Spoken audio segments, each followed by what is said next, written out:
बलात्काराचा आरोप असलेला पोलीस निरीक्षक सतीश पवार याच्याबाबत पीडित महिलेचे गंभीर गौप्यस्फोट. पाचगणी पोलीस ठाण्याचा तत्कालीन सहाय्यक पोलीस निरीक्षक सतीश पवार याने एका शिक्षिकेवर अत्याचार करून तिला ठार मारण्याचा प्रयत्न झाल्याचे प्रकरण चांगलेच गाजले होते. लोकवृत्तने वारंवार केलेल्या पाठपुराव्यानंतर पोलीस निरीक्षक सतीश पवार याच्यावर 376(2), 312, 323, 504, 506 आदी कलमान्वये पाचगणी पोलीस ठाण्यात गुन्हा दाखल आहे. आता या प्रकरणी फिर्यादी महिलेने लोकवृत्तच्या कार्यालयात येऊन काही गंभीर खुलासे केले आहेत. या संपूर्ण प्रकरणात पोलीस खात्यातील काही बडे अधिकारी, पुण्यासह वाई शहरातील काही डॉक्टर, काही कुख्यात गुंड, पाचगणी परिसरातील हॉटेल व्यावसायिक हे सतीश पवारसाठी काम करत असल्याचे उघड झाले आहे.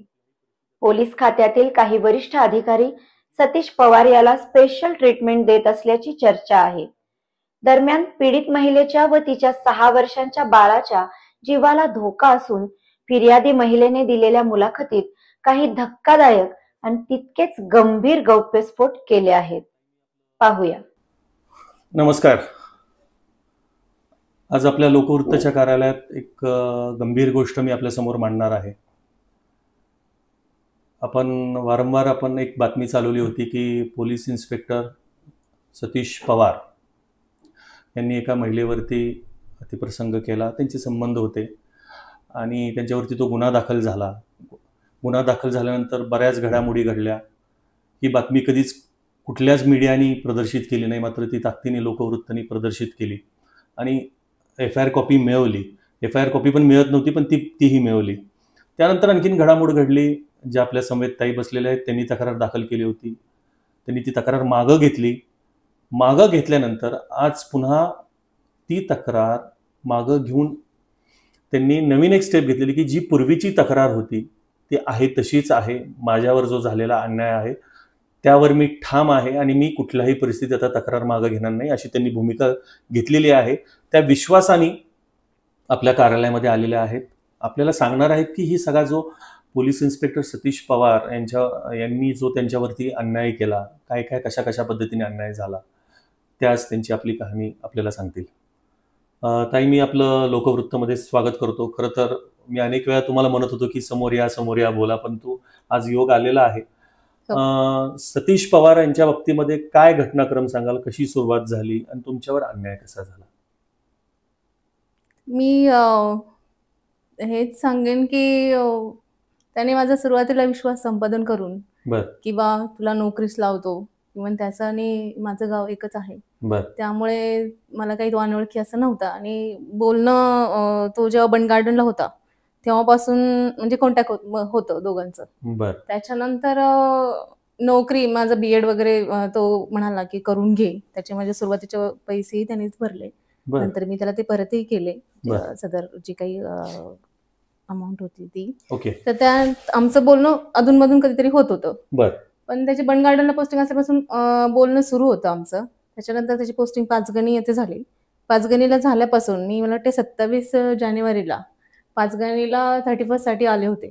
तर त्या बोलणे मग त्यांनी नोकरी, कधीची गोष्ट, 2000 मला वाटते 10ला तो बंड गार्डनला होता. 22ला तो याला होता पाचगणीला. तुमची तशी 12-15 वर्षापूर्वीची ओळख असं म्हणायचं?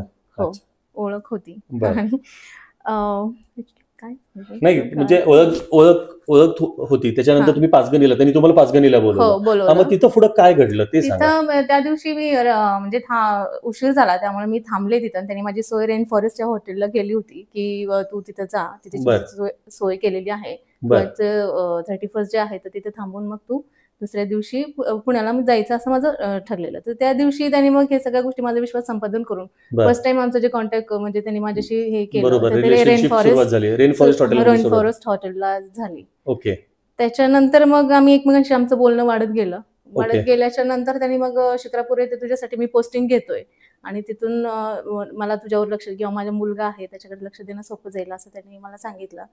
आणि त्यांनी पोस्टिंग ही घेतली हे शिक्रापूर सगळं होत असताना मला असं प्रश्न विचारायचा की तुम्हाला माहित होतं की सतीश पवार हे मॅरिड आहेत? हो, माहिती होतं. तरी सुद्धा मग हा, पण ते मॅरिड होता, पण तो तिच्यापासून काही म्हणजे ती व्यवस्थित राहत नाही, ती मला आवडत नाही, तिचं शिक्षण फार कमी आहे, मला वाटते 12वी झालेली नाहीये तिची, पण ह्याच्या काही अपेक्षा ती मला माहिती नव्हत्या. तिच्याबद्दल नेहमी निगेटिव्ह मला माहिती होतं, त्याला 2 मुलं आहेत किंवा हे सगळं असताना मी कसं काय ना, त्याच्याबद्दल आमच्या दोघांचं बोलणं झालं होतं. तर त्यावेळेस तो प्रत्येक पॉझिटिव्हलीच मला सांगत होता की आपण इथे फ्लॅट घेऊयात, मी तुझ्याशी लग्न करणार आहे आणि आपण इथे म्हणजे पुण्यातच मी नंतर ग्रामीणला पोस्टिंग घेऊन इथे ते समजा गावाला राहतील किंवा असं किंवा पुढे काय होईल, मला तिच्यासोबत राहायचंय नाही राहायचंय अजून मी म्हणजे ठरवते की काय करायचं. इव्हन हाही प्रश्न होता की मुलं असताना मग कसं, पण याने एवढा मला विश्वास दिला होता की मी नाही हे काही झालं. तर त्यातून मग शिक्रापूरला असताना मग आम्ही तिथे सोबत राहिलो. ग्रीनवूड सोसायटी म्हणून होती, सतीश आणि मी रेंटने त्याने तो फ्लॅट घेतलेला, तिथं आम्ही राहिलो. त्यात दरम्यान मला प्रेग्नन्सी राहिली. म्हणजे सतीश पवारांकडनं प्रेग्नन्सी राहिली. तर मग मी त्याला सांगितलं, त्यावेळेस तो एक वेळा इथं बंदोबस्तासाठी गेलेला, की मी सांगितलं की असं असं झालंय, ते काय करायचं, आपण कधी लग्न करणार आहोत. तर तो मला म्हटला की त्या नोव्हेंबरला वगैरे आपण म्हणजे करूयात, तू मंगळसूत्र वगैरे बघून ठेव. PNG मध्ये पण गेला, तिथं मंगळसूत्रही पाहिलं आणि मग होतच लग्न आमचं. लग्न झालं होतं करणार आहोत असं. मग त्यानंतर तो बंदोबस्त करून आल्याच्या नंतर माझ्याकडे आल्याच्या नंतर म्हटलं की तुर्तास हे मुलगी आपल्याला नको आहे, कारण की एक मुलगा तुला ऑलरेडी आहेच आहे, आपला रुद्र आहेच आहे, मग तुला दुसरं बाळ कशासाठी हवंय. मग त्याने मला खूप कन्व्हिन्स करून गोळ्या दिल्या आणि ते माझं अबॉर्ट करायला लावलं. हो. मग हा जो अबॉर्शनचा प्रकार होता, हा कुठं कसा घडला? शिक्रापूरला असताना तिथेच मला वाटते तारीख मी ठीक आहे, तारखेची आवश्यकता नाही, पण काय हा जो घटनाक्रम आहे अबॉर्शन म्हणजे एखाद्या पोलीस इन्स्पेक्टरनी एखाद्या स्त्रीला हे करणं, प्रेग्नंट करणं आणि तिथनं तिचं अबॉर्शन करणं, तर असा कुठला डॉक्टर तयार झाला आणि ती सर्कल काय होतं ते पण सांगा.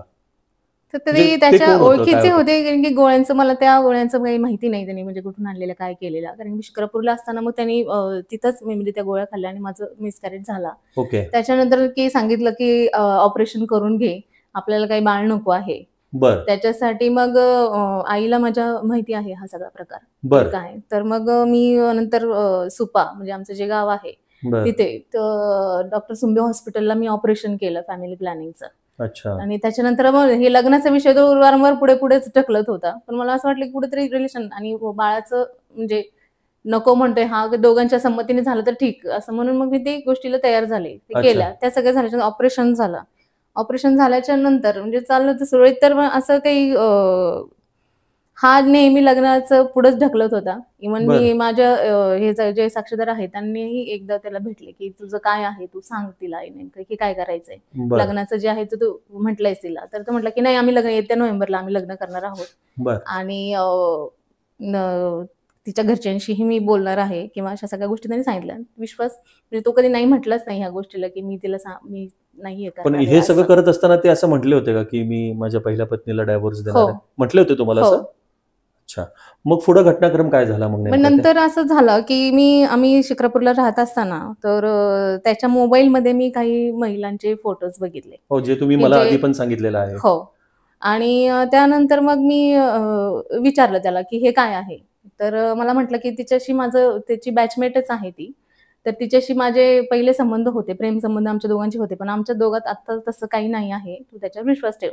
त्या सदर महिलेशी मी फोनवर बोलले किंवा आम्ही 3 जण मग हे करून बोललो की ती म्हटली की झालं गेलं असेल काही, माफ करा, याच्या पुढे आम्ही काय म्हणजे नाही आहोत कॉन्टॅक्टमध्ये. मी त्याच्यावर विश्वास ठेवला. विश्वास ठेवल्याच्या नंतरही मग याचं वागणं जरा मला विचित्र वाटायला लागलं. त्याच्यामुळे मी अधूनमधून त्याचा फोन पाहत होते. तर ती एकच महिला अशी नाही, त्याचे बॅचमेट अजूनही आहेत, त्यांचे फोटोज, त्यांचे मेसेज. म्हणजे आता तुम्ही खरं तर एका पोलिसाच्या बाबतीत बोलताय? हो, कारण की माझ्याकडे आहे ना ते त्यांचे जे चॅट आहे, त्यांचे फोटोज आहेत. म्हणजे पोलीस महिलाच आहेत? पोलीस महिलाच आहेत की ज्यांच्याशी हो त्यांचे अक्षरशः चॅट आहेत, त्यांचे काय कॉन्टॅक्ट असतील, फोटोज एकमेकांना शेअर केलेले असतील आणि मी आहेत ते माझ्याकडे, मी असं म्हणजे हे बोलत नाही आहे. तर मग ते तिलाही मी एकदा सांगितलेलं होतं, त्यामुळे मग ती का असं करत होती मला काही कळलं. एकीकडे मला म्हणते लग्न करणार आहे, एकीकडे ते सगळा विषय, आणि मग हे का ह्याच्यातून वाद खूप प्रचंड वाढायला लागला आमच्या दोघांचा. मी नंतरही सांगितल्याच्या नंतरही त्याच्या मोबाईलमध्ये नंतर 1 महिना 15 दिवसांनी जेव्हा माझा बर्थडे होता त्यावेळेस ते गोष्ट मी त्याच्या मोबाईलमध्ये बघितली. मग तिथून पुढे तो म्हणायला लागला की तुला वेड लागलाय. बर हो, तू वेडी झालीयस, तुला काउन्सिलिंगची गरज आहे, तू कुठल्या तरी डॉक्टरांकडे जा किंवा नाही का असं का करून घे. तर मी काही तयार नव्हते. मला माहिती होतं की भांडणं कशामुळे होतात ते. हा खोटं बोलतोय माझ्याशी आणि लग्नाचा विषय टाळतोय. तर मग मी काउन्सिलिंगचं मला काही पटलं नाही, कारण की मला वाटत नव्हते मला काही झालंय. तर मला एक दिवस म्हटला की मी स्वतः त्या डॉक्टरांकडून काउन्सिलिंग घेतोय आपलं रिलेशन सुधारण्यासाठी, की आपल्यात का भांडणं होतात किंवा काय होते. मग एक मला बरं वाटावं म्हणून म्हण किंवा आपल्या रिलेशनसाठी म्हण तू त्या डॉक्टरांकडे चल. म्हणून मग एक खराडी बायपास इथे त्यांचं ऑफिस आहे, डॉक्टर अजेंद्र तारगे यांचं क्लिनिक आहे. बर तर ते डॉक्टरांकडे तो मला म्हणजे सजेस्ट केला आणि तो मला तिकडे घेऊन गेला की आमच्यात असे असे तणाव होतात ते, की काय होतंय, आम्ही फ्युचरमध्ये लग्न करणार आहोत. हे जे डॉक्टर अजेंद्र तरगे आहेत हे सतीश पवारांच्याच ओळखीचे आहेत? हा, हे रॉबर्ट जे आहेत वाईचे मिशन हॉस्पिटलचे ओनर किंवा डॉक्टर तिथले जे आहेत, तर ते त्यांच्या ओळखीचे हे तारगे डॉक्टर आहेत असं मला सतीशने सांगितलेलं. आणि ते स्वतः हे त्यांच्याकडून काउन्सिलिंग करून घेतात असंही त्यांनी मला सांगितलेलं. कोण काउन्सिलिंग करून घेतं? Doctor Robert. बर. तेही त्यांच्याकडून काउन्सिलिंग करून घेतात. विश्वासाचे डॉक्टर आहेत आणि तू त्यांच्याकडे जावंच असं मला वाटतंय, असं म्हणून तो मला त्यांच्याकडे घेऊन गेला. काउन्सिलिंगसाठी घेऊन गेला. बर. तर मग एकदम काउन्सिलिंग झाल्यानंतर त्यांनी मला म्हटले की तुमचं खूप हाय लेवलची तुम्हाला काही डिप्रेशनमध्ये तुम्ही चाललेला आहात, तुमचं मानसिक स्वास्थ्य बिघडलेलं आहे आणि त्याच्यासाठी तुम्ही एक कोर्स मी गोळ्यांचा देतो, तेवढा तुम्ही कम्प्लीट करा. तर त्यांनी मला पहिल्यांदा दिला एक कोर्स, तर तो मी कम्प्लीट केला. त्याच्यानंतरच्या ह्याच्यासाठी मला सतीश पुन्हा त्यांच्याकडे घेऊन गेला. मला वाटतं 19 काहीतरी तारीख होती, ते माझ्याकडे आहे प्रिस्क्रिप्शन. तारखेपेक्षा तुम्ही काय काय मी तुला म्हणजे जातो घेऊन. आणि त्यांनी परत मला एक गोळ्यांचा कोर्स लिहून दिला आणि त्या डॉक्टरांनी मला असं म्हटलं की तुम्ही आता सतीश पवारशी कॉन्टॅक्ट ठेवू नका. बर. हा, डॉक्टर म्हणाले. तर मी म्हटलं हे असं का म्हणतात ते ना, म्हणजे का, कशासाठी, की तर ते म्हटले की नाही, तुम्हाला ह्या व्यक्तीमुळेच तुम्हाला जास्त त्रास होते, मग तुम्ही एक काम करा, त्यांच्याशी बोलू नका, त्यांच्याशी कुठल्याच प्रकारचं कॉन्टॅक्ट ठेवायचं नाही.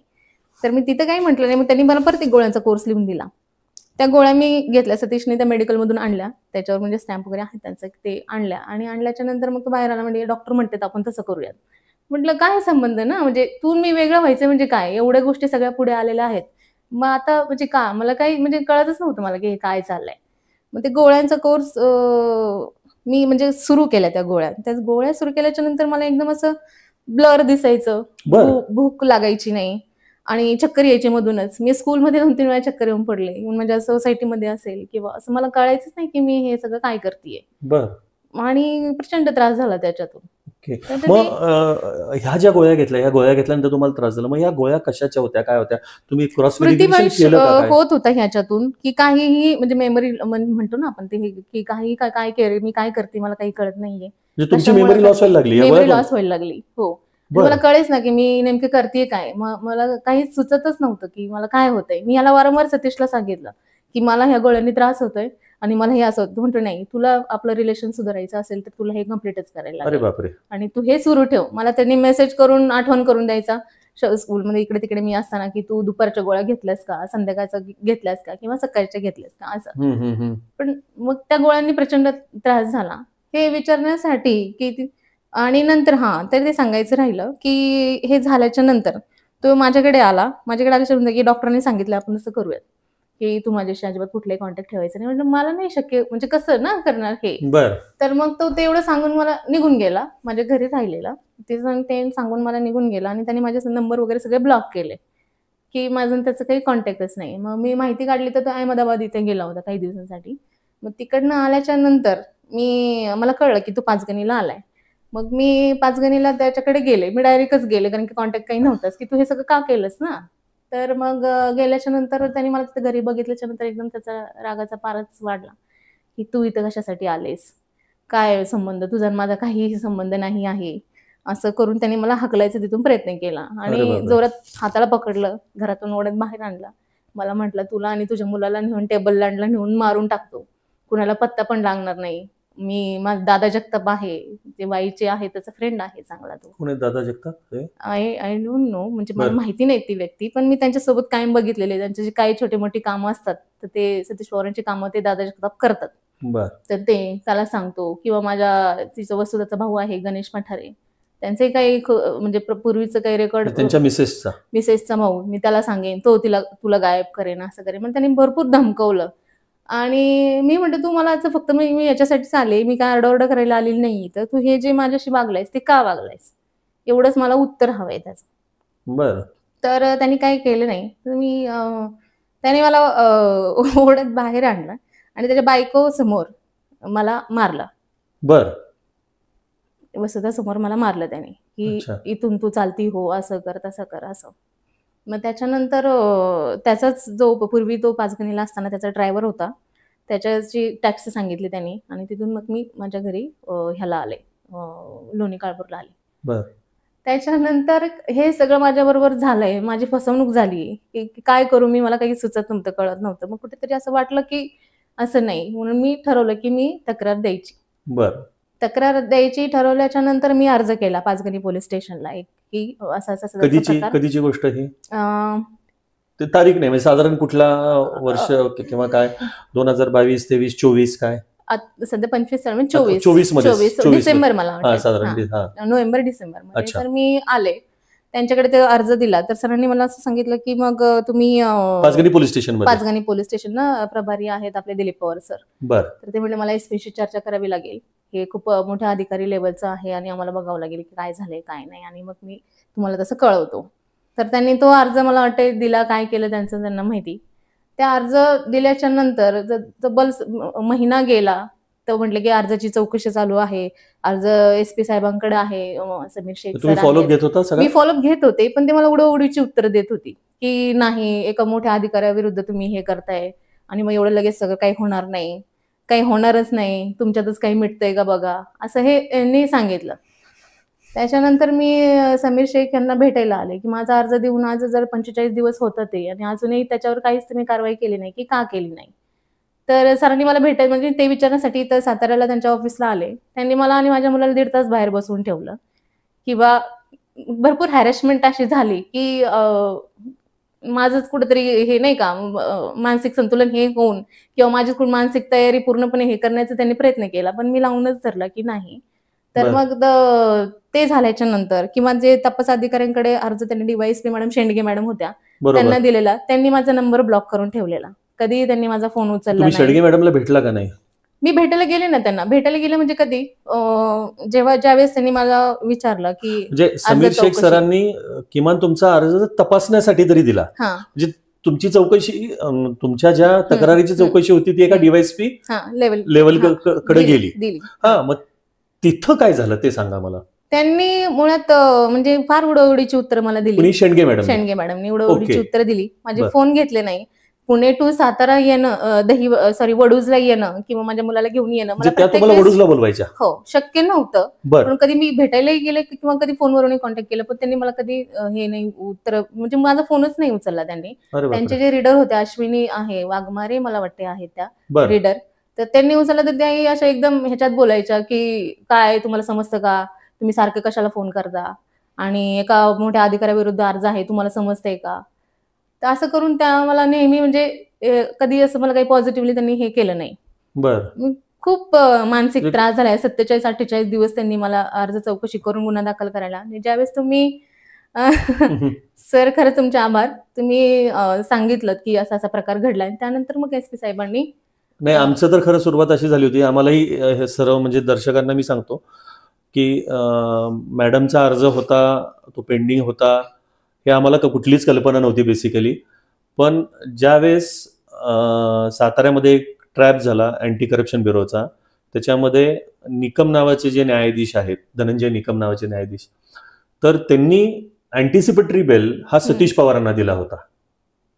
जे सतीश पवारांनी ऑलरेडी तुमचा अर्ज दाखल झाल्यावर त्यांना कळालं होतं आणि त्यांनी अँटिसिपेटरी बेल दाखल केला होता. ती बातमी लोकवृत्तच्या माध्यमातून ज्यावेळेस प्रसारित झाली त्यानंतर गुन्हा दाखल झालेला आहे. म्हणजे आणि त्यानंतर मला वाटतं तुमचा आमचा संपर्क आला. त्यानंतर घटनाक्रम काय झाला, म्हणजे FIR दाखल झाली, काय ते काय त्या बातमीनंतर काय झालं, म्हणजे लोकवृत्तच्या बातमीचा इम्पॅक्ट काय झाला तो पण दर्शकांना कळवून द्या. तुम्ही सांगितलं म्हणूनच कुठेतरी ह्या गोष्टीला वाचा फुटली आणि एसपी साहेबांनी ऑर्डर केली की सदर महिलेचा गुन्हा दाखल करून घ्या म्हणून. मग ते दाखल करून घेतला. त्याच्यानंतर माझा 164 जबाब झाला किंवा बाकीच्या सगळ्या गोष्टी झाल्या. आणि नाही, आता मला तुम्हाला पुढं तोच विचारायचंय की गुन्हा तर दाखल झाला. हो. गुन्हा दाखल झाल्यानंतर तुम्हाला ह्या कामी की बाबा हा गुन्हा दाखल झाल्यानंतर पोलिसांची पुढची प्रोसेस असते, पंचनामा असतो, तुमचा जबाब असतो, या सगळ्या प्रोसेस झाल्या का नाहीत? काय झालं नेमकं ते सांगा. हो, पंचनामा झाला. रेन फॉरेस्ट हॉटेल जे आहे रेन फॉरेस्ट पाचगणीचं, पंचनामा, तिथला पंचनामा झाला. सतीशचं जे घर आहे दांडेघरला, तिथला पंचनामा झाला. आणि पुढचं अजून तपास म्हणजे चालू आहे. अजून चालू आहे. आता मला एक सांगा, मधल्या काळामध्ये ज्यावेळेस आम्हीच पोलिसांना संपर्क साधायचो, की ज्यावेळेस पोलीस इन्स्पेक्टर सांडभोर यांच्याशी मी संपर्क साधला होता, त्यावेळेस म्हटलं की तुम्ही जी बातमी देताय ती वेग देताय, बातमीला काहीच व्हॅल्यू, फेक न्यूज देताय, असं मला सांडभोर म्हणाले होते. की सदर महिलेनी काय माघारी घेतलेली आहे, त्यामुळे तुमच्या न्यूजला काही व्हॅल्यू नाहीये. तर आज नेमकं जनतेला कळून द्या की सतीश पवार यांच्या विरोधातला जो गुन्हा आहे तो आहे तसाच आहे का माघारी घेतला आणि पुढे काय झालं? नाही, माघार घेतलेली नाही आहे. जे काही आहे ते माघार नाही घेतलेली आहे मी. आणि पुढे गुन्ह्याचा तपास करावा असं मी सदर न्यायालयाला सांगितलेलं आहे. आणि त्याप्रमाणे तपास म्हणजे चालू आहे. मधल्या काळात सतीश पवारांनी आपल्याशी काय अप्रोच केला होता का? खरं काय सांगाल? म्हणजे की थांबा, तुम्ही रिक्वेस्ट करतो असं काय? तो अगदी म्हणजे इतरां थ्रू आता सगळं एकच आहे म्हटलं तरी चालेल, कारण की गाव आणि सगळं नातेसंबंध एकच आहेत, किंवा अजून काही गोष्टी एक असेल दुसऱ्यां थ्रू, की पैशांसाठी केलंय का, पैसे हवेत का, किंवा अजून काही कुठल्या गोष्टी. तर पैशांसाठी मुळीच नाही आहे हे सगळ्या गोष्टी. जे माझ्या बाबतीत त्यांनी केलंय तर ते म्हणजे का, आणि तर केलं तर तू आणि माझी मुलाची जबाबदारी घ्यावी, एवढंच माझं म्हणणं आहे. म्हणजे अजूनही तुम्ही म्हणताय की त्यांनी जबाबदारी घ्यायला पाहिजे तुमची म्हणून. तर आता दुसरा प्रश्न असा येतो की म्हणजे ठीक आहे, तुम्ही तुमच्या स्वइच्छेने रिलेशन्स सतीश पवारांशी ठेवले होते, तरी सुद्धा तुम्ही बलात्काराचा गुन्हा दाखल केला, तर हे का?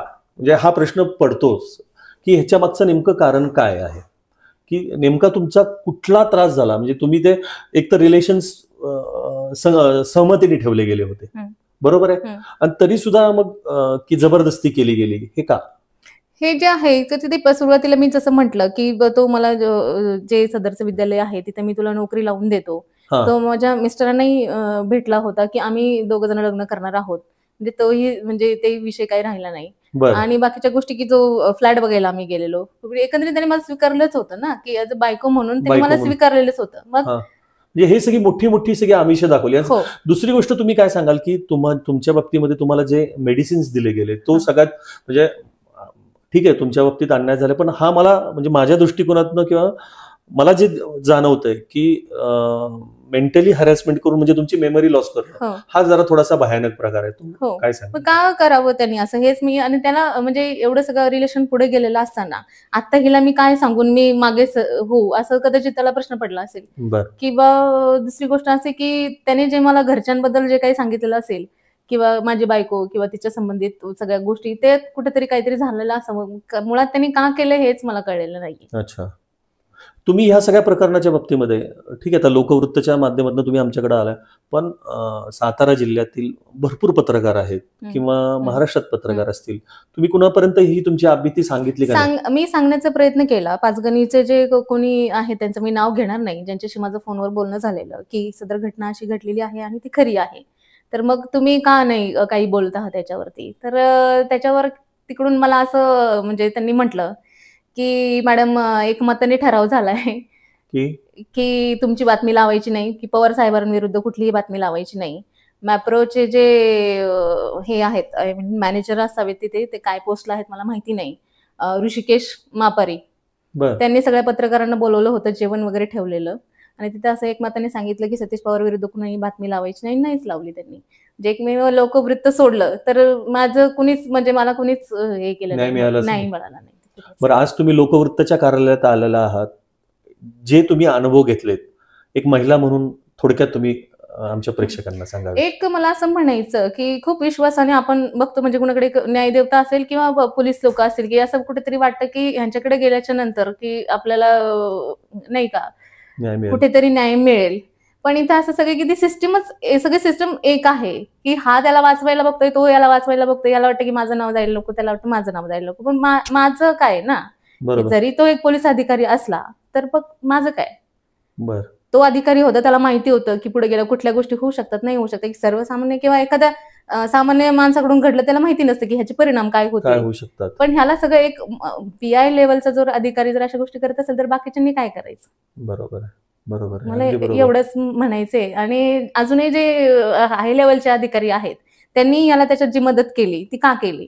अच्छा, म्हणजे एखाद्या अन्यायाविरुद्ध म्हणजे तुम्ही बोलायचं सोडून तुम्ही त्याला वाचवायला बघता. इव्हन माझ्या ह्याच्यामध्ये तक्रारीमध्ये जे माझे साक्षीदार आहेत त्यांना हे सदर साहेबांनी बोलवून घेऊन त्यांनाही दम दिला की तू ह्या प्रकरणात पडायचं नाही, फोनद्वारे सांगितलं किंवा ऑफिसमध्ये बोलून त्यांना दमदाटी केली की का करायचं, तू तिला मदत करू नकोस वगैरे वगैरे. मग हे का असं? तुम्ही पोलीस अधिकाऱ्यांना परवानगी आहे का सगळ्या गोष्टी कुठल्याही गुन्हे करण्याची? असंच थोडक्यात दिसतंय ना की सगळे सिस्टम त्याच्या बाजूने आहे. तर हा लढा तुम्ही कुठपर्यंत लढणार? शेवटपर्यंत लढणार. आता एखाद्या पोलीस ऑफिसरच्या विरोधात एवढी मोठी स्टेप घेतलेली आहे, परिणामांचाही म्हणजे ज्या पद्धतीने माहिती ना, मी सगळ्याची तयारी करूनच हे पाऊल टाकलंय. आणि मध्यंतरी विचार करून म्हणजे भरपूर कालावधी गेला ह्या सगळ्या गोष्टींसाठी. सगळीकडून प्रेशर पण करण्यात आलं की मी हे करू नये किंवा काय, पण मी शेवटपर्यंत मागे नाही हटणार. आता तुम्ही एकटेच राहतात, तुम्हाला जर म्हणजे काही सुरक्षेची वगैरे मागणी तुम्ही केलेली आहे का? एकटीच राहतात, उद्या काही जर कमी जास्त झालं, मुलगा आहे छोटा? मागणी तर केली नाहीये, पण म्हणजे काही सांगता येत नाही. अच्छा, तर एकंदरच आपण या ज्या ताई आहेत त्यांच्याशी विस्तृतपणे त्यांची आपबीती जाणून घेतली, त्यांच्यावर कसा अन्याय झाला आणि सगळ्यात त्यांनी त्यांचा अन्याय महाबळेश्वर पाचगणीमधल्या काही लोकांनी कशा पद्धतीने त्यांना ट्रीट केलं, पोलीस अधिकाऱ्यांनी कशा पद्धतीने ट्रीट केलं, DYSP मॅडम असतील, पाचगणी पोलीस स्टेशनमध्ये काय अनुभव आले ते सगळे त्यांनी सांगितले आहेत. आणि ताईंनी काही तक्रार अर्ज मागे घेतलेला नाही, त्यांनी तो संघर्ष लढा सतीश पवार यांच्या विरोधात सुरूच ठेवण्याचा निर्धार व्यक्त केलेला आहे.